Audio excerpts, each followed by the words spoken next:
സാധ്യതയുള്ള അത്യാവശ്യം എല്ലാ അഡ്ജസ്റ്റ്മെൻറ്റും വരുന്ന നല്ലൊരു പ്രോബ്ലമാണ്.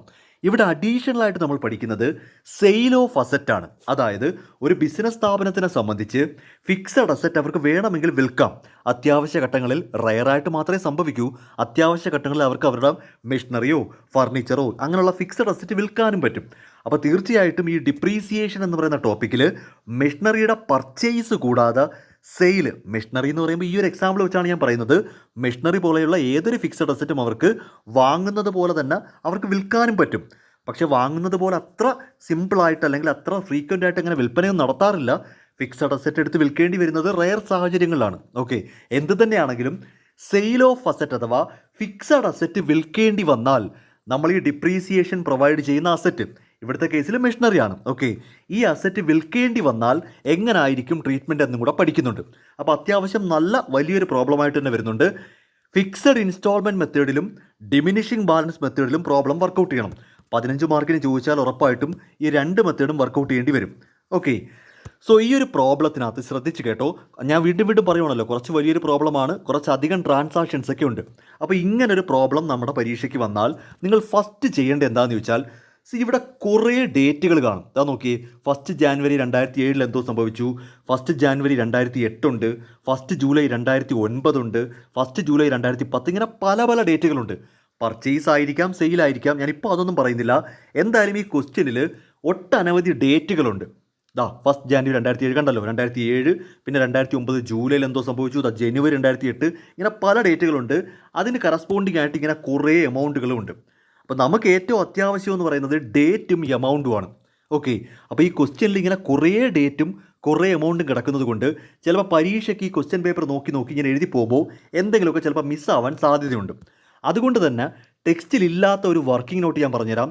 ഞാൻ നോർമലി പഠിപ്പിക്കുമ്പോൾ നിങ്ങളോട് പറയുന്നത്, ഇതുപോലൊരു 3 കോളം വരയ്ക്കുക, ഇതുപോലൊരു 3 കോളം പ്രിപ്പയർ ചെയ്യുക. ഇങ്ങനെയാണെങ്കിൽ ഭയങ്കര ഈസി ആയിരിക്കും. ഫസ്റ്റ് കോളം ഡേറ്റ്, സെക്കൻഡ് കോളത്തിൽ പർച്ചേസ്, തേർഡ് കോളം സെയിൽ എന്ന് ഹെഡിങ് കൊടുക്കുക. ഇതുപോലൊരു കോളം വരയ്ക്കണം, ഡേറ്റ്, പർച്ചേസ്, സെയിൽ. ഓക്കെ, എന്നിട്ട് ക്വസ്റ്റ്യൻ പേപ്പർ ആണല്ലോ, ഇപ്പോൾ എക്സാം ആണെന്ന് വിചാരിക്കുക. ക്വസ്റ്റ്യൻ പേപ്പറിൽ ഓരോ സെൻറ്റൻസും ഫസ്റ്റ് തൊട്ട് വായിക്കുക, എന്നിട്ട് അതിന് ഡേറ്റുകൾ പിക്ക് ചെയ്യണം. ഡേറ്റുകൾ കൃത്യമായിട്ട് പിക്ക് ചെയ്യാം. അപ്പോൾ ക്വസ്റ്റ്യൻ വായിക്കുവാണ്, on 1 January 2007 Sigma limited purchased machinery worth ₹56,000 and paid ₹4,000 on carriage and erection. ഇതാണ് ഒന്നാമത്തെ സെൻറ്റൻസ്. ഓക്കെ, അപ്പോൾ അവിടെ ഡേറ്റ് എന്ന് പറയുന്നത് ഓൺ 1 ജാനുവരി 2007 മെഷീനറി വാങ്ങി. എത്ര രൂപയ്ക്ക് വാങ്ങി? 56,000 രൂപയ്ക്ക് വാങ്ങിയിട്ട് 4,000 രൂപ ഇനീഷ്യൽ എക്സ്പെൻസസ് ആയി എന്ന് പറഞ്ഞാൽ മെഷീനറിയുടെ വില 60,000 രൂപയാണ്. സോ ഫസ്റ്റ് സെൻറ്റൻസിൽ നമുക്ക് മനസ്സിലാവുന്നത് 1 ജാനുവരി 2007 സിഗ്മ ലിമിറ്റഡ് എന്ന കമ്പനി 60,000 രൂപയുടെ മെഷീനറി വാങ്ങി. ഇത് നിങ്ങൾ ഈ ടേബിളിലോട്ടങ്ങ് മാറ്റിയേക്കണം. 1 ജാനുവരി 2007 അതാണ് ഡേറ്റ്. പർച്ചേസ് ആണ് നടന്നിരിക്കുന്നത്. അപ്പോൾ പർച്ചേസ് എന്ന കോളത്തിൻ്റെ താഴെ 60,000 രൂപ. ആ ഫസ്റ്റ് സെൻറ്റൻസ് ഇത്രയേ ഉള്ളൂ. അപ്പം നമുക്ക് ആവശ്യം ഇത്രയേ ഉള്ളൂ. 1 ജാനുവരി 2007 എന്ന ഡേറ്റ്, 60,000 രൂപ പർച്ചേസ്. ഈ ഒരു വർക്കിംഗ് നോട്ടിലോട്ട് മാറ്റുക. ഓക്കെ, വീണ്ടും വായിക്കുക. On 1 January 2008 addition is made to the machinery for 30,000. അപ്പോൾ 1 ജാനുവരി 2008 30,000 രൂപയുടെ മെഷീനറി വീണ്ടും വാങ്ങി. അതും ഈ പറയുന്ന ടേബിളിലോട്ട് മാറ്റുക. 1 ജാനുവരി 2008 പർച്ചേസ് ആണ് 30,000 രൂപ. സോ 30,000 രൂപയുടെ മെഷീനറി വീണ്ടും വാങ്ങി. അതും ടേബിളിലോട്ട് മാറ്റി. വീണ്ടും കണ്ടിന്യൂ ചെയ്യാം.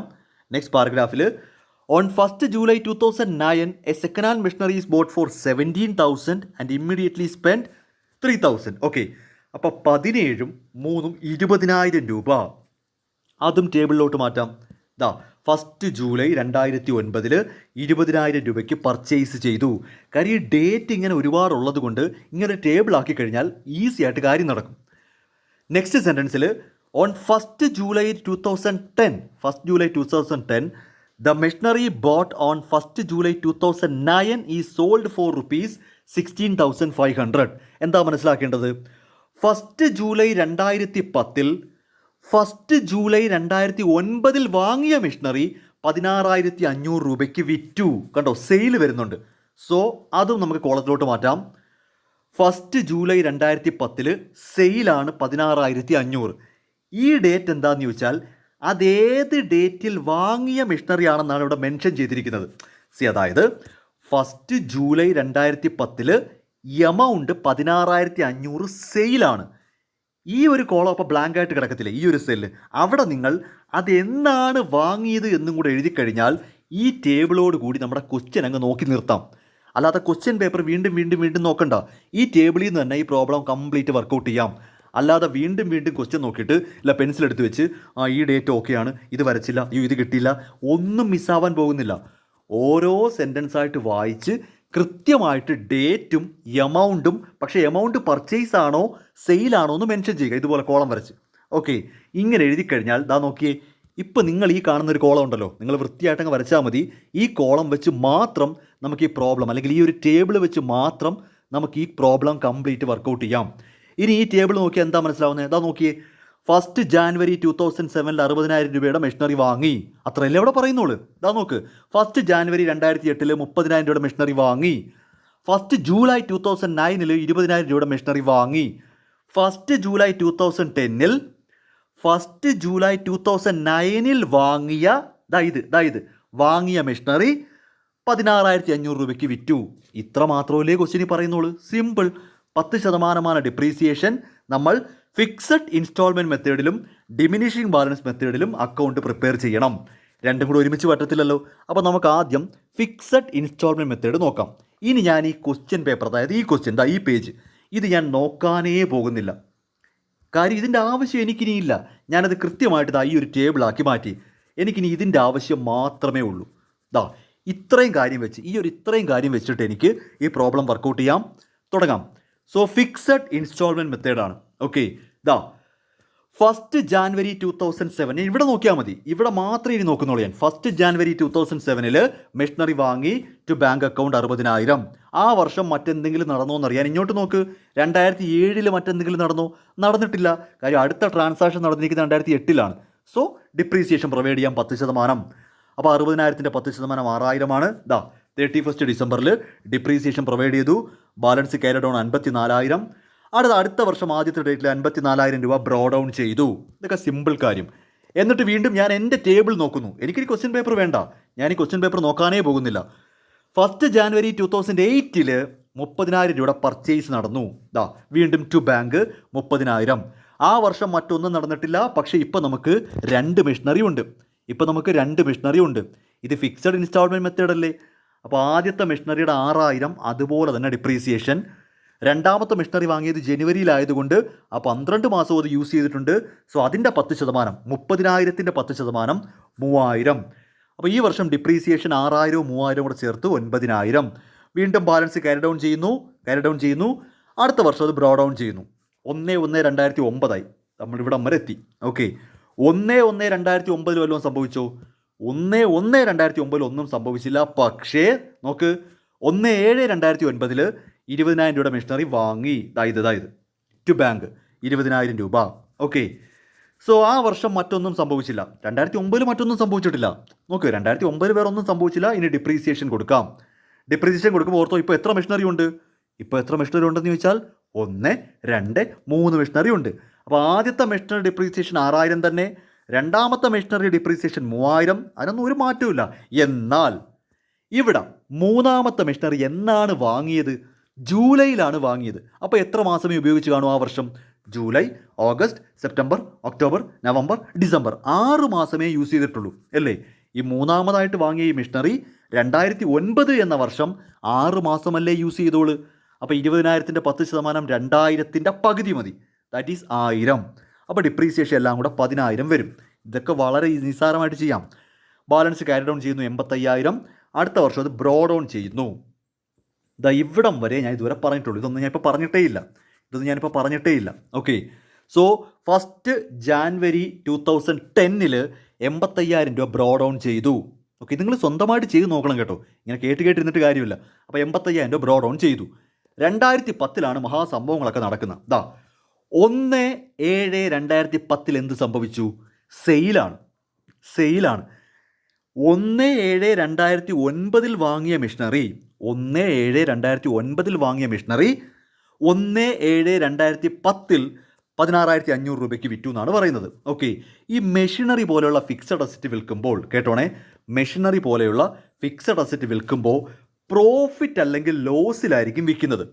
നോക്കൂ, നമ്മൾ 10 രൂപ വിലയുള്ള സംഭവം 9 രൂപയ്ക്ക് വിറ്റാൽ നഷ്ടം, 10 രൂപ വിലയുള്ള സാധനം 11 രൂപയ്ക്ക് വിറ്റാൽ ലാഭം എന്ന് പറയുന്ന പോലെ ഈ മെഷീനറി പോലെയുള്ള ഫിക്സഡ് അസറ്റ് വിൽക്കുന്നത് ലാഭത്തിലാണോ വിറ്റത് നഷ്ടത്തിലാണോ വിറ്റതെന്ന് കണ്ടുപിടിക്കണം. അല്ല ചുമ്മാ വിറ്റു എന്ന് പറഞ്ഞിട്ട് കാര്യമില്ല.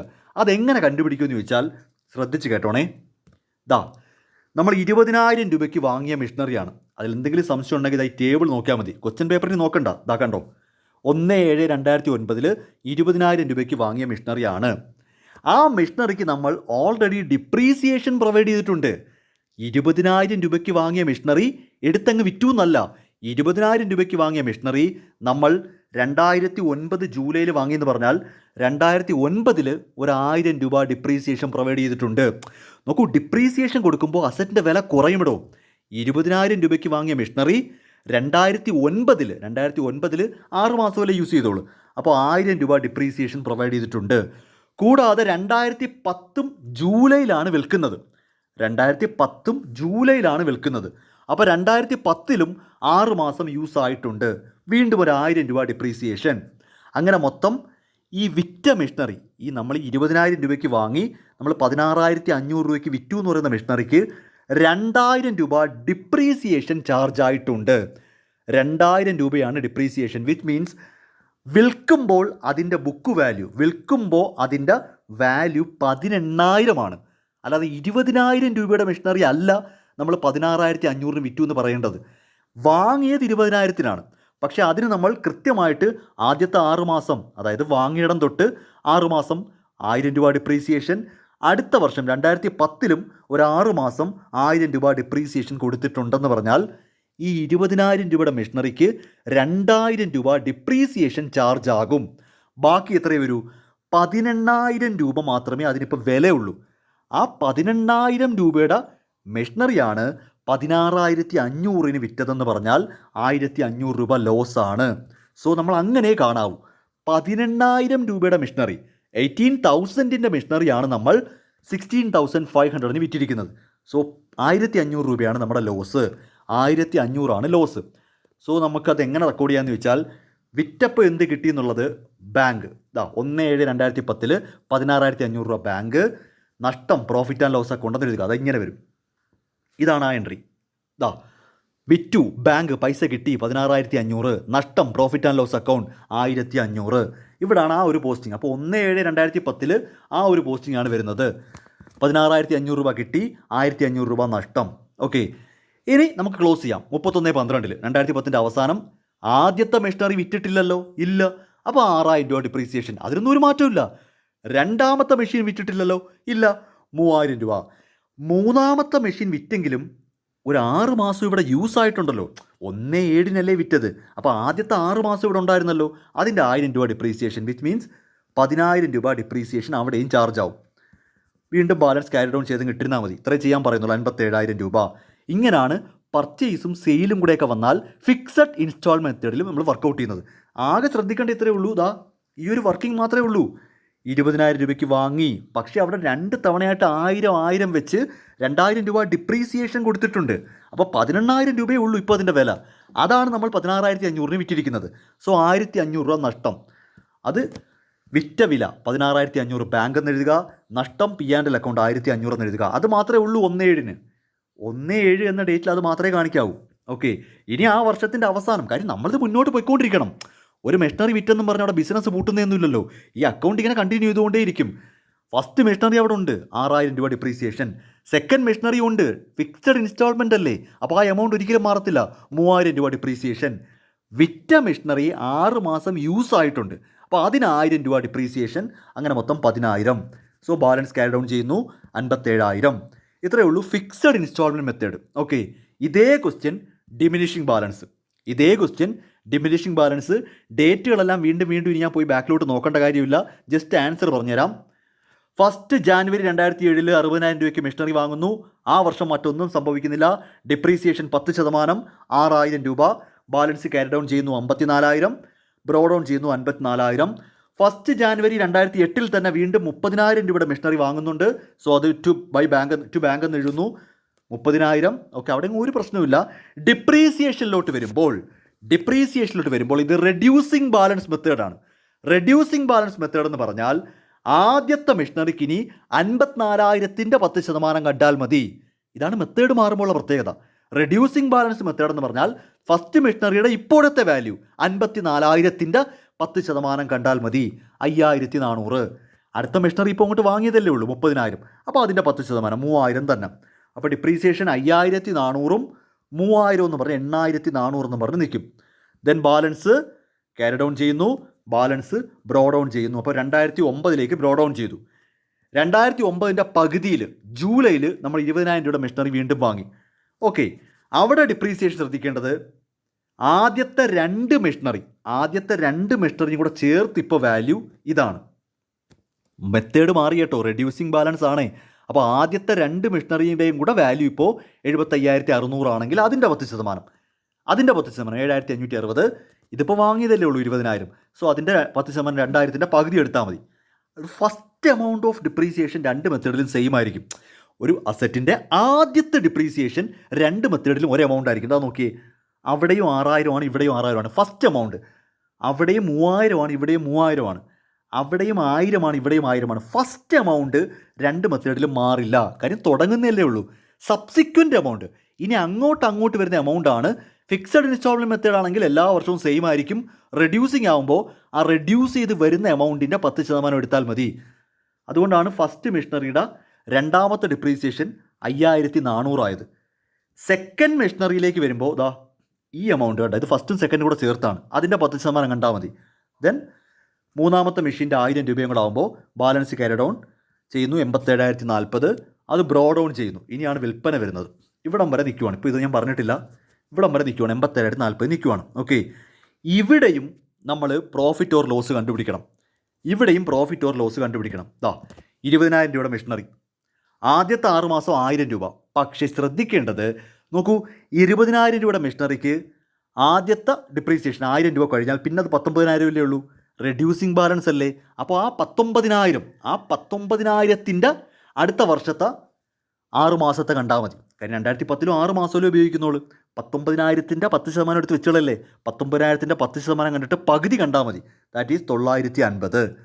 സോ 18,000, അത് ഞാൻ ഒരിക്കലും കൂടെ പറഞ്ഞുതരാം, ചിലപ്പോൾ പെട്ടെന്ന് കത്തത്തിലായിരിക്കും. നമ്മൾ 20,000 രൂപയ്ക്ക് മെഷീനറി വാങ്ങി. ഓക്കെ, ആ വാങ്ങിയ ആ വർഷം 6 മാസം യൂസ് ചെയ്തില്ലേ, അതിന് 1,000 രൂപ ഡിപ്രീസിയേഷൻ, തുടക്കമല്ലേ 1,000 തന്നെ. അത് 19,000 കുറയ്ക്കണം. കാര്യം ഇത് റെഡ്യൂസിങ് ബാലൻസ് മെത്തേഡാണ്. അപ്പോൾ എല്ലാ ട്രീറ്റ്മെൻറ്റുകളും അങ്ങനെ ചെയ്യാൻ പറ്റൂ. സോ 19,000-ന് വീണ്ടും ഒരു 6 മാസത്തെ ഡിപ്രീസിയേഷൻ. കാര്യം വിൽക്കുന്നത് ജൂലൈയിലല്ലേ. അപ്പോൾ ആ 6 മാസത്തെ ഡിപ്രീസിയേഷൻ 950. 19,000-ൻ്റെ 10% കണ്ടിട്ട് പകുതി എടുത്താൽ മതി. ഓക്കെ, 950. അപ്പോൾ നമ്മുടെ മെഷീനറിക്ക് 18,050 രൂപയാണ് ഇപ്പോൾ വാല്യൂ. അതായത് 18,050 രൂപ വിലയുള്ള മെഷീനറിയാണ് 16,500-ന് വിറ്റത്. അപ്പോൾ നഷ്ടം 1,550. അപ്പോൾ നഷ്ടം 1,550. നേരത്തെ പോലെ തന്നെ പോസ്റ്റിങ്. വിറ്റ് കിട്ടിയത് 16,500, പ്രോഫിറ്റ് ആൻഡ് ലോസ് അക്കൗണ്ട് 1,550. ഇങ്ങനെ മാറും. ഓക്കെ, സോ 1/7/2010 വിറ്റു, നഷ്ടം 1,550. ഇത് മാത്രം പോസ്റ്റ് ചെയ്താൽ മതി. 31/12 ആകുമ്പോൾ ബിസിനസ് പോയിക്കൊണ്ടിരിക്കുകയാണ്. 31/12 ആകുമ്പോൾ എത്രയാണ് ഡിപ്രീസിയേഷൻ ഉള്ളത് ഇങ്ങനെ ചെയ്യേണ്ട. ഞാൻ ഒരു എളുപ്പ വഴി പറഞ്ഞുതരാം. 31/12 ഇനി എത്ര ഡിപ്രീസിയേഷൻ ചാർജ് ചെയ്യണമെന്ന് ചോദിച്ചാൽ, ഈ 87,040 ഈ വർഷം തുടങ്ങിയത്. ശരി, ഞാനൊന്ന് ചോദിച്ചോട്ടെ, ഈ മെഷീനറി വിറ്റില്ല എന്ന് വിചാരിക്കുക. ഈ മൂന്നാമത്തെ മെഷീനറി നമ്മൾ വിറ്റില്ല, സെയിൽ നടന്നില്ലെങ്കിൽ ഈ 87,040-ൻ്റെ 10% അല്ലേ ഇവിടെ ഡിപ്രീസിയേഷൻ വരേണ്ടത്. ഒന്ന് ചിന്തിക്കുക. 87,040 രൂപയുടെ ബാലൻസ് ആണ് തുടങ്ങിയത്. 2010 തുടങ്ങുമ്പോൾ നമ്മുടെ കയ്യിൽ 87,040 രൂപയുടെ മെഷീനറി ഉണ്ട്. മെഷീനറി 1ഉം 2ഉം 3ഉം കൂടെ, മെഷീനറി 1, 2, 3 കൂടെ ചേർന്നാണ് 87,040. ഓക്കെ, സപ്പോസ് വിറ്റില്ല, മൂന്നാമത്തെ മെഷീനറി വിറ്റില്ലെങ്കിൽ ഇതിൻ്റെ 10% കണ്ടങ്ങ് പോയാൽ പോരെ. ഓക്കെ, സോ നമുക്ക് അതിൻ്റെ 10% കണ്ടാൽ 8,704 വരും. എന്നാൽ നമ്മൾ ഒരു മെഷീനറി ജൂലൈ മാസം 1-ാം തീയതി വിറ്റു എന്ന് പറഞ്ഞാൽ ഒരു 6 മാസത്തെ ഡിപ്രീസിയേഷൻ അവിടെ കാണണ്ട. 8,704 എന്ന് പറയുന്നത് ഈ 3 മെഷീനറിയും 12 മാസം യൂസ് ചെയ്താലുള്ള ഡിപ്രീസിയേഷനാണ്. നമ്മൾ അസ്യൂം ചെയ്യുന്നത് വിൽപ്പന നടക്കുന്നില്ലെന്ന് വിചാരിച്ച് നോക്കുക. അങ്ങനെയാണെങ്കിൽ 3 മെഷീനറിയും 12 മാസത്തേക്ക് യൂസ് ആകുമ്പോഴാണ് ഈ 8704 വരേണ്ടത്. പക്ഷേ നമ്മൾ ഒരു മെഷീനറി ജൂലൈ 1 വിറ്റല്ലോ. അപ്പോൾ ആ മെഷീനറിയുടെ ആ 6 മാസത്തെ ഡിപ്രീസിയേഷൻ വേണ്ട. അവസാനത്തെ 6 മാസം ആ മെഷീനറി നമ്മുടെ കയ്യിൽ ഇല്ല. വിച്ച് മീൻസ് ഒരു 950 ഇതിനടുത്ത് കളഞ്ഞാൽ മതി. 950 കളഞ്ഞു കഴിഞ്ഞാൽ 7754 വരും. അത് തന്നെയാണ് ടെക്സ്റ്റിലും കിടക്കുന്നത്. അതാണ്ടേ 7754 ഡിപ്രീസിയേഷൻ. ഇങ്ങനെ ചെയ്യുന്നതാണ് നല്ലത്. എന്താണോ ബ്രോഡൗൺ ആയിട്ട് നിൽക്കുന്നത് അതിൻ്റെ 10% കാണ്. ഓക്കെ, എന്നിട്ട് മെഷീനറി വിറ്റു. എന്നാണോ വിറ്റത് അതിന് ശേഷമുള്ള മന്ത്, അതായത് 6 മാസം ശേഷമുള്ള 6 മാസം ഡിപ്രീസിയേഷൻ അങ്ങ് കുറച്ചാൽ മതി. അത്രയും ഡിപ്രീസിയേഷൻ ഇവിടെ വരത്തില്ല. അതാണ് ഈ 950 ഞാൻ കുറച്ചിരിക്കുന്നത്. ഈ എമൗണ്ട് തന്നെ കിട്ടും, 7754. Then balance carry down. ഇത്രയേ ഉള്ളൂ, കേസ് കഴിഞ്ഞു. ഇത്രയേ ഉള്ളൂ ഈ പ്രോബ്ലം. ജസ്റ്റ് ഈ ഒരു വർക്കിംഗ് നോട്ട് ഇട്ടങ്ങ് ചെയ്ത് നോക്കിയാൽ മതി. അപ്പോൾ വീണ്ടും ഞാൻ പിന്നെ ക്വസ്റ്റ്യൻ പേപ്പറിലോട്ട് നോക്കിയിട്ട് പോലുമില്ല, ഇങ്ങോട്ട് തിരിച്ച് വന്നിട്ട് പോലുമില്ല. ഓക്കെ, അതല്ല നിങ്ങൾ ഇത് നോക്കി പോസ്റ്റ് ചെയ്യാൻ പറ്റില്ല, പറയാൻ പറ്റത്തില്ല. ഏതെങ്കിലുമൊക്കെ ഡേറ്റ് മിക്സ് ആവുകയോ ഭയങ്കരമായിട്ട് കൊളീഷൻ ആവുകയോ ചെയ്യും. സോ ഫസ്റ്റ് ഓഫ് ഓൾ ആ ഡേറ്റും എമൗണ്ടും എല്ലാം പിടിച്ച് ഇങ്ങനെ ഒന്ന് ആക്കി വെക്കുക. ഓക്കെ, പിന്നെ ഒരു കാര്യമുണ്ട് കേട്ടോ, ഇങ്ങനെ ആക്കുമ്പോൾ ഒരു കാര്യമുണ്ട്, എല്ലാ ഡേറ്റും എടുത്ത് എഴുതുന്ന ഉറപ്പ് വരുത്തണം. അതിന് ചെയ്യേണ്ടത് എന്താണെന്ന് വെച്ചാൽ ഞാനൊക്കെ ചെയ്യുന്നത് ആ എടുക്കുന്ന ഡേറ്റ് വെട്ടിയും കളയണം. അതായത് ഇപ്പോൾ നമ്മളൊരു ഡേറ്റ് എടുത്ത് എഴുതുമ്പോൾ, അപ്പോൾ നിങ്ങൾ സംശയം ഇപ്പോൾ ചോദിക്കാം, നിങ്ങളെയൊക്കെ നമുക്ക് അറിഞ്ഞൂടെ, ഇങ്ങനെ എടുത്ത് എഴുതുമ്പോൾ വിട്ടുപോയാലോ? സ്വാഭാവികമായിട്ടും വിട്ടുപോകാം, നിങ്ങളൊക്കെ ആണല്ലോ എഴുതുന്നത്. അതിനൊരു വഴി പറഞ്ഞുതരാം. ഇപ്പോൾ നമ്മളൊരു ഡേറ്റ് എഴുതുമ്പോൾ പെൻസിൽ കൈ കാണുമല്ലോ, ഏറ്റവും ലൈറ്റായിട്ട് ആ ഡേറ്റ് അങ്ങ് വെട്ടിക്കളഞ്ഞേക്കണം. എമൗണ്ട് വെട്ടി ഡേറ്റും എമൗണ്ട് ഇങ്ങനെ വെട്ടിക്കളയും. ഇതെടുത്തു ഇങ്ങനെ വെട്ടും, ഇതെടുത്തു അവിടെ എഴുതുമ്പോൾ, അതായത് നമ്മൾ ഈ ടേബിളിലോട്ട് മാറ്റി എഴുതുമ്പോൾ പെൻസിലിട്ട് ലൈറ്റായിട്ട് ആ എമൗണ്ടും ഡേറ്റും അങ്ങ് വെട്ടിക്കളയണം.